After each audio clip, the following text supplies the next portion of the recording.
Hey and hello guys, this is Sanendra. आज मैं आपके लिए बहुत ही प्यारी मूवी लेके आया हूँ जिसका नाम है ब्यूटी एंड द बीस्ट। ये कहानी है एक बहुत ही खुदगर्ज राजकुमार की, जिसे सांप से एक जादूगरनी द्वारा दरिंदा बना दिया गया था। एंड ये श्राप तभी ठीक हो पाएगा जब उसे किसी लड़की से सच्चा प्यार हो जाएगा एंड बदले में वो लड़की भी उस लड़के से सच्चा प्यार करे। तो क्या इस दुनिया में कोई भी इस दरिंदे से प्यार कर पाएगा, जिसे हम आगे देखेंगे। तो फिल्म की शुरुआत में हम बहुत ही अमीर और बहुत ही मतलबी राजकुमार को देखते हैं, जो गांव वालों से लगान वसूल करता था ताकि वो अपने आलीशान महल को सजा सके।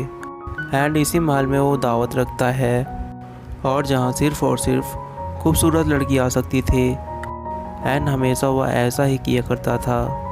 एंड ऐसे ही एक दिन खूबसूरत लड़कियों के साथ डांस कर रहा था, लेकिन तभी बाहर के तूफान से बचने एक बहुत ही बूढ़ी भिखारिन अंदर आती है और राजकुमार की शान में वो उन्हें गुलाब देती है। एंड ये देख शहजादा एंड महल के लोग उस भिखारिन का मजाक उड़ाने लगते हैं। एंड उसकी बुरी हालत और उसके बदसूरत चेहरे को देख शहजादा उस गुलाब को फेंक देता है, जिस पर वो बूढ़ी औरत बोलती है, खूबसूरती सूरत में नहीं बल्कि सीरत में होती है, क्योंकि प्यार तो दिल देकर किया जाता है। एंड तुम्हें तो प्यार का मतलब भी नहीं पता। एंड तभी वो बूढ़ी औरत अपनी असलियत दिखाती है कि वो एक हसीन जादूगरनी थी। ये देख शहजादा उनसे रहम की भीख मांग रहा था, पर शहजादे के अंदर दूसरे के प्रति बिल्कुल भी प्यार नहीं होता है। एंड इसलिए वो जादूगरनी शहजादे को बीस्ट यानी दरिंदा बना देती है और साथ ही साथ वो सारे महल के लोगों पर जादू कर देती है। एंड ऐसे ही दिन सालों में बदल जाते हैं, लेकिन शहजादे और उनके मुलाजिमों को याद करने वाला यहाँ कोई नहीं होता है, क्योंकि जादूगरनी ने उनके चाहने वालों के जहन से उन लोगों का नाम मिटा दिया था। और तभी सब कुछ ठीक हो पाएगा जब गुलाब की पंखुड़ी गिरने से पहले शहजादे को किसी से सच्ची मोहब्बत हो एंड उस लड़की को भी शहजादे से। लेकिन अगर आखिरी गुलाब की पंखुड़ी गिरने तक ऐसा नहीं हुआ तो शहजादा हमेशा के लिए एक दरिंदा बना रह जाएगा। एंड अब हम बेल नाम की बहुत ही खूबसूरत और पढ़ी लिखी समझदार लड़की को देखते हैं, जो गांव में रहती थी, जहां बेल के अलावा कोई भी गांव में पढ़ा लिखा नहीं था। सभी बस इधर उधर काम किया करते थे, लेकिन बेल वो हमेशा लाइब्रेरी से बुक्स पढ़ा करती थी। एंड उसने अब तक की लाइब्रेरी में मौजूद सभी बुक्स को पढ़ लिया था। एंड आज भी वो लाइब्रेरी में किताब लेने जाती है, जहाँ से लौटते वक्त गांव के सारे लोग उसका मजाक उड़ा रहे थे। एंड वही दूर पहाड़ों में एक योद्धा जिसका नाम गैस्टन था, अपने साथ ही लिपू के साथ बेल को देख रहा था, वो भी दूरबीन की मदद से, क्योंकि वो बेल को बेहद पसंद करता था। उसके जैसे हसीन और खूबसूरत लड़की पूरे गांव में नहीं थी। एंड जो गांव की लड़कियां थी भी वो गैस्टन के आगे पीछे घूमती। एंड इसलिए उसे बेल ही पसंद थी। एंड बेल उसे बिल्कुल भी भाव नहीं देती थी। एंड लिम्फू तो था ही अपने मास्टर एंड अपने दोस्त गैस्टन की झूठे तारीफ कर सिर पर चढ़ाने के लिए। वहीं बेल अपने घर आ जाती है, जहां उसके विडो फादर मोरिस, जिनकी वाइफ मर चुकी थी, वो घड़ी को बना रहे थे। वहीं बेल उनसे पूछती है, पापा क्या मैं अतरंगी हूँ? वो कहते हैं बिल्कुल नहीं, जिस पर बेल बता रही थी, गांव वाले अक्सर मुझे ऐसा कहते हैं। लेकिन इस बात पर उसके फादर बेल को समझा रहे थे, तुम अपने मदर पर गई हो, तुम उनकी तरह बुलंद सोच रखने वाली एक निडर लड़की हो, दूसरों की बातों पर ध्यान मत दो। एंड उसके फादर मोरिस वहीं से बाजार की ओर निकल जाते हैं, जहां बेल हर बार की तरह इस बार भी अपने फादर को घर लौटते वक्त उनसे एक गुलाब लाने के लिए बोलती है। एंड वही उनके जाने के बाद बेल अपने बुक को रीड करने लगती है, जहां उसके पास एक बच्ची आती है, जिसे देख वो उसे भी पढ़ना सिखा रही थी। लेकिन गांव वाले पहले से ही एक पढ़ी लिखी लड़की से परेशान थे। दूसरे को पढ़ाता देख वो बिल के सारे कपड़ों को फेंक देते हैं, वो भी उसे सज़ा देने के लिए। गैस्टन ये सब देख हीरो बनने के लिए बिल के पास आता है और वो उससे कह रहा था अगर उसे पढ़ाना ही है तो हमारे अपने बच्चों को पढ़ाओ, पर बिल ये बात को मना कर देती है। एंड गैस्टन के जाने के बाद वो बोल रही थी मैं और इस जाहिल की वाइफ कभी नहीं। एंड वहाँ से वो एक पहाड़ पे चली जाती है जहाँ से वो इस पूरी दुनिया को देख रही थी, क्योंकि उसे उस छोटी सी जगह पर कैद नहीं होना था एंड वो पूरी दुनिया को घूमना चाहती थी। एंड ऐसे ही रात हो जाती है। एंड जब बिल के फादर मोरिस जंगल पार कर रहे थे तभी अचानक ज़ोर से बिजली चमकती है और पेड़ के टूटने के कारण रास्ता बन जाता है। एंड वहाँ से वो अंदर की ओर जा रहे थे जहाँ अचानक से ठंड पड़ने लगती है, मानो जैसे बिल्कुल ही अलग कोई दुनिया हो।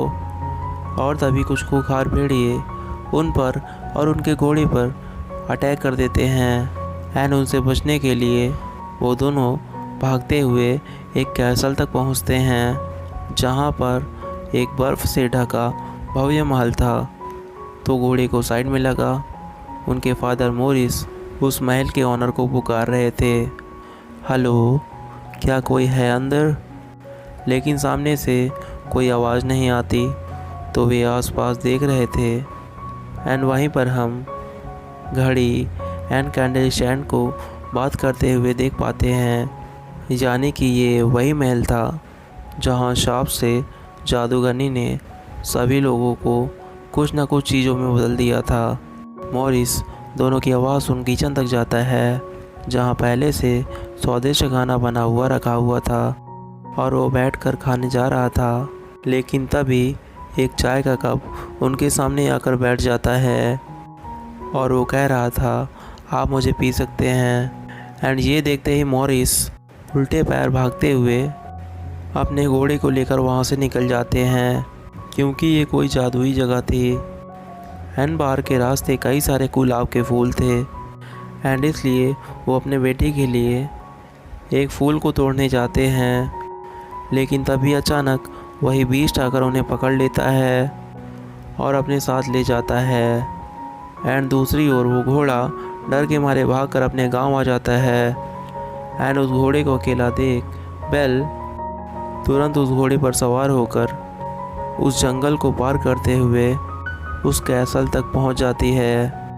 एंड महल के अंदर वो अपने फादर को पुकार रही थी और इस बार बहुत ही प्यारी लड़की को देख वो क्लॉक एंड कैंडल स्टैंड, जिनका नाम खिडिंजा और रूमर्स था, वो डिस्कस करते हैं शायद वह यही लड़की है जो हमें श्राप से आज़ाद करवाएगी। लेकिन तभी बेल सीढ़ियों से ऊपर तक जाती है जहाँ उसके फादर मोरिस एक जेल में बंद थे। एंड बेल को वहाँ देख वो बोलते हैं प्लीज़ बेल तुम यहाँ से चली जाओ वरना ये दरिंदा तुम्हें मार देगा, प्लीज़ बेल जाओ। एंड वो जाने के लिए राज़ी नहीं होती। एंड बेल पूछती है कौन है वो दरिंदा? एंड दोस्तों तभी सामने से बीस्ट कहता है तुम्हारे फादर ने चोरी की है एक गुलाब की। जिस पर बेल बोलती है सिर्फ इतनी छोटी सी बात के लिए तुम एक बेटी और उसके फादर को जुदा कर रहे हो। लेकिन तभी बीस्ट बताता है यह उसके लिए छोटी बात नहीं है, क्योंकि ऐसे ही गुलाब ने उसकी ज़िंदगी बदल दी, उसे शहजादे से दरिंदा बना दिया। एंड तभी बेल कहती है यह गुलाब मैंने मंगवाया था तो इसलिए तुम मुझे सज़ा दो, ना कि मेरे फादर को।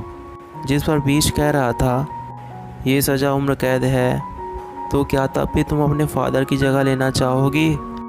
लेकिन तभी बार बार उसके फादर उसे मना करते हैं कि उन्हें भूलकर तुम्हें आगे की अपनी ज़िंदगी जीना चाहिए। एंड ये जान बेल बीस्ट से एक रिक्वेस्ट करती है अपने फादर को आखिरी बार गले लगाने के लिए। एंड बीस्ट भी इसके लिए मान जाता है। बट जेल के अंदर जाते ही बेल वो अपने फादर को बाहर की ओर धक्का देती है एंड वो खुद अपने फादर की जगह कैद हो गई थी। एंड इस बात पर बीस्ट तुरंत मोरिस को बाहर लेकर जाता है। एंड अब बेल पूरी ज़िंदगी के लिए कैद हो गई थी। एंड ऐसे ही कुछ वक्त बीत जाते हैं एंड अचानक किसी ने जेल के गेट को खोल दिया था। एंड ये दोनों थे रूमर्स एंड क्रीडेंजा। एंड वो दोनों बेल को बताते हैं शहजादे दिल के बिल्कुल भी बुरे नहीं हैं एंड ना ही वो तुम्हें कैद रखेंगे। ये सब बस उन्होंने गुस्से में बोल दिया था, लेकिन उन्हें बेल देख बहुत ज़्यादा डर जाती है कि आखिर ये चीज़ बात कैसे कर सकती है। बट वो दोनों बेल को लेकर एक कमरे की तरफ ले जा रहे थे एंड वो जाते जाते पूरे महल की सैर भी दे रहे थे, लेकिन वो बेल को पश्चिमी भाग में जाने से मना करते हैं। जिस पर बेल पूछती है क्यों, आखिर वहाँ ऐसा क्या है। वो दोनों तभी बात को पलट देते हैं और तभी बेल को उसके छोटे और आलीशान कमरे तक पहुँचा उसे आराम करने के लिए कह रहे थे जब तक खाना रेडी नहीं होता।